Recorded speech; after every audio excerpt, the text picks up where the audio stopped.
You're listening to the Modern Healthcare Back Office, a podcast dedicated to solving the billing issues and gridlock facing the healthcare industry, presented by ProChant, hosted by Chuck Ellis and Rachel Schools.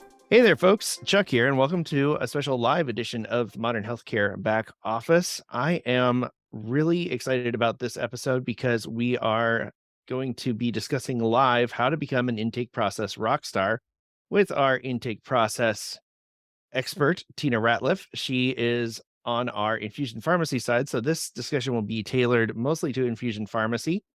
But it will have a lot of stuff that's useful to just about anyone who's doing intake process in a healthcare field.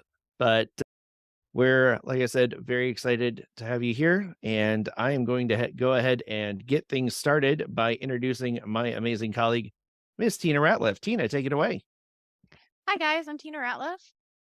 I am a pharmacy reimbursement manager here at ProChant. I also am the director of training. I've been in this business, as probably a lot of you, many years. So I'm really excited to do this, give you guys some information in this webinar.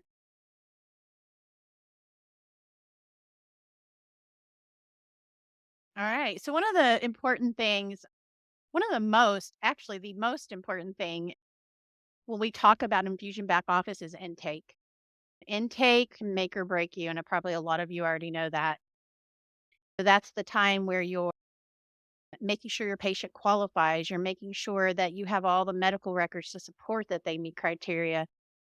You're putting information into the system that's going to be used by billing. And so it's very important that we get that part right. One of the things that while we work with other pharmacies that we notice is that some people try to, and for the sake of time, do a lot of portal type eligibility, electronic eligibility, which is great. I think that's wonderful when you're verifying benefits and you don't need that entire breakdown. And this isn't a brand new patient or a brand new drug order. I think it's great. But one of the things that we always suggest is to call, especially on a brand new patient, instead of just running that check. And so there's some reasons why we suggest that. So there is usually in these portals, when you pick what type of service you're verifying benefits for, there's not a specific home infusion benefit. So we usually will go with some type of outpatient benefits, but you're not getting information that's specific to home infusion.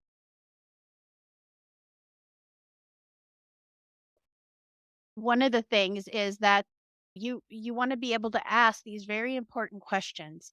And it's really good internally to make yourself a sheet of, here is all the questions, or some type of template that these are all the questions we need to ask to make sure we're going to get paid. And you will add things to that sheet as you go, because as insurance is changing, you're going to run into things that you didn't ask that now you've got a claim that's not going to be paid that you want to make sure to ask next time. So it's really good to have that type of template. So one of the things is that we're starting to see a lot of payers have carve-outs for specialty drugs. So you'll call and say, one of the things we ask when we call is there a specific pharmacy that has to provide this specific drug? It's a big thing to ask, because sometimes there is. And so you don't want to do that drug when you're not going to be reimbursed for it. One of the other thing is you really want to push back if you're calling and verifying benefits.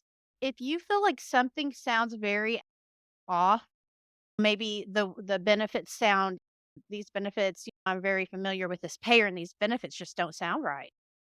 Go with your gut and ask, push back, and don't be afraid to ask to speak to someone else. I know one of the big things we talk about when I talk about with other billers and collectors especially is they'll say, well, I had to hang up and call back again and get somebody else because I could tell this person did not understand what was going on with this claim or whatever. So don't be afraid to push back and get somebody else if you need.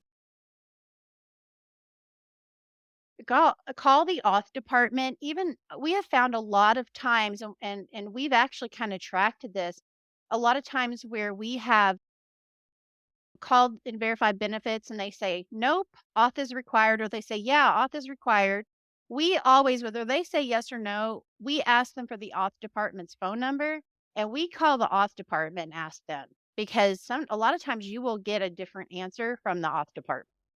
Sometimes we'll call the auth department and because we were told that there was authorization required and they say, oh, no, no, no, not for this drug. There's no auth required. Or vice versa, where we call just to double check, especially if it's a high dollar drug.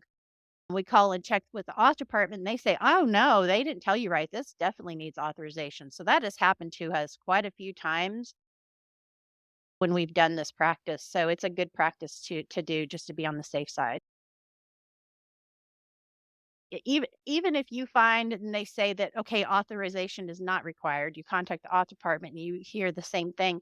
If you have a very expensive drug that you're nervous about, that you really feel like this is very odd that I don't have to have an auth for this drug, sometimes it's worthwhile to ask them if you can just do a predetermination, just to, because you can do that on any patient. If you want to go ahead and do a predetermination, that's good to have, especially if you end up having to fight over the medical necessity of that drug. That is a really good thing to have on your side. All right, so let's talk about another important thing with intake is medical records. So with medical records, the easiest time to get your medical records is during the time of intake. It's kind of like the same thing of when you send patient documents to the patient, you've already supplied the drug. It's a little harder to get them back from them because they already have received the service.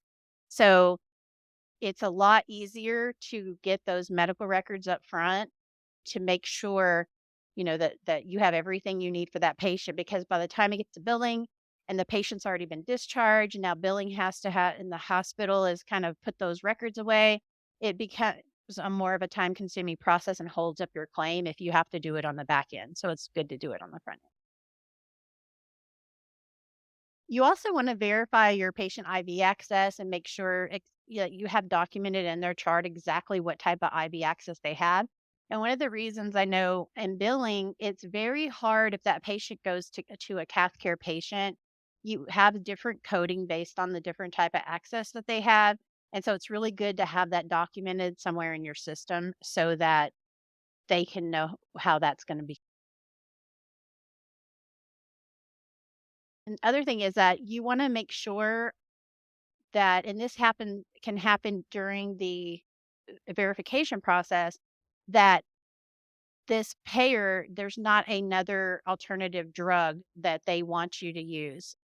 We've had a few payers that have come back and said, "Oh, this one isn't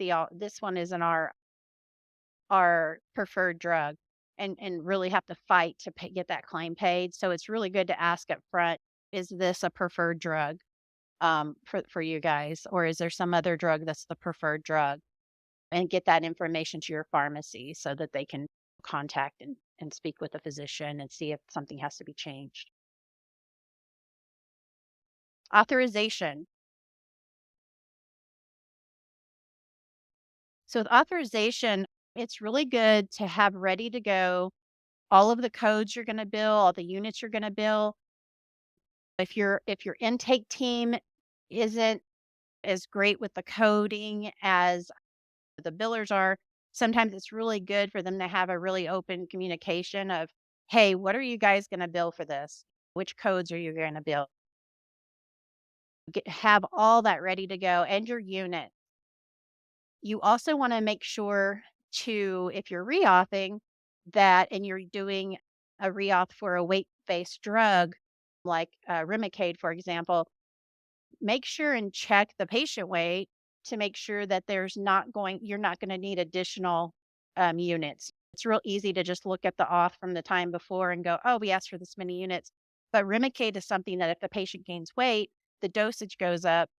Therefore, how many units of that drug you're going to need is going to go up as well. And you don't want to run out of units on Remicade. It's very expensive. Plan ahead for your expiring authorizations.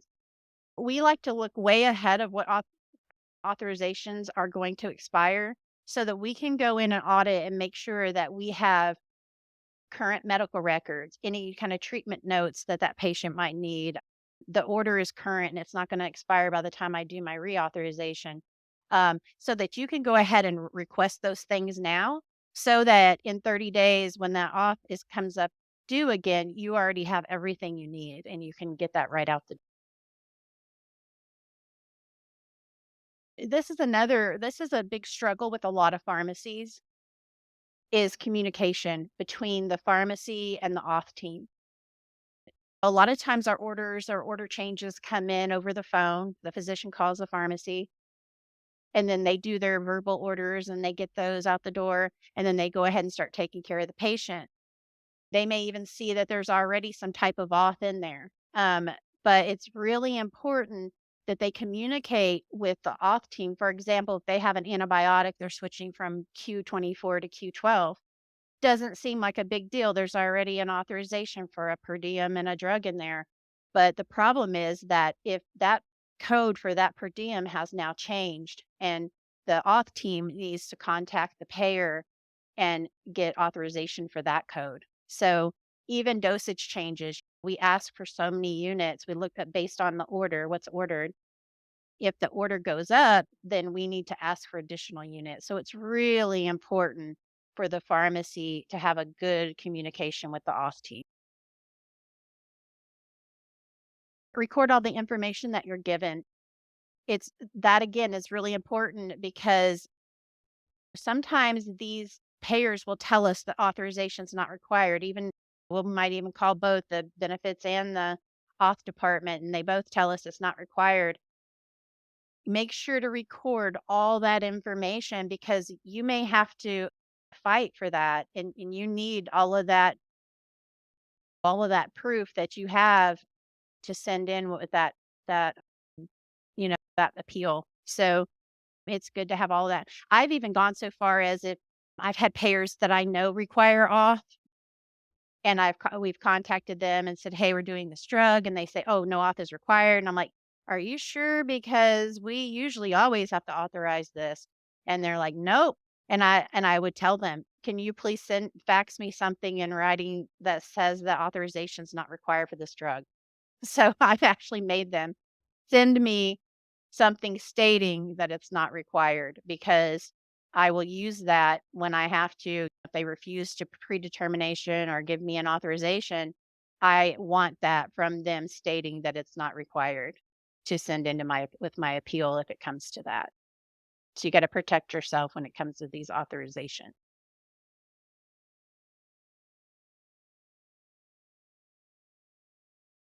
All right. Well, thank you so much, Tina. That was a lot of really helpful tips and a short amount of information, but we're trying something different this time, and we're doing shorter form webinars to make sure we get better, more relevant information out quickly.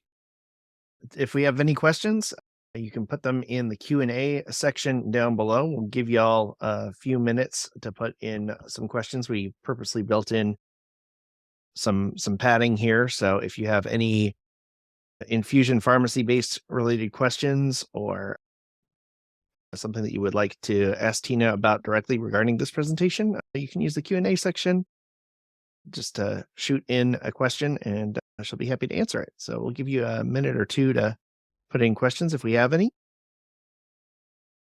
And just to answer the obvious one, yes, a recording will be available and it will be sent to every registrant's email. So if you have a colleague that you think this would be useful for, please feel free to send the original registration link to them so they can put their email in and get the copy of the replay, or you can listen to it on our podcast, The Modern Healthcare Back Office, which will be airing a rerun of this live presentation. So, okay, cool. Well, it looks like we don't have any questions at the moment. So, Tina, thanks again for coming on today and talking to us a bit about how to turn your intake team into the rock stars that they already are. And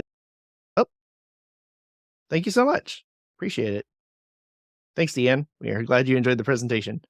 And we will see you on the next one. We will be doing another one in April. So be sure to keep an eye out on your emails and on your LinkedIn's for an invite to another Infusion webinar. And again, thank you so much for joining us. We'll see you again soon. Take care. Bye, guys. Thanks for listening to the Modern Healthcare Back Office, a presentation of ProChant, a wholly owned revenue cycle management service dedicated to serving HME, pharmacy, infusion, and other healthcare providers. Learn more about us at prochant.com.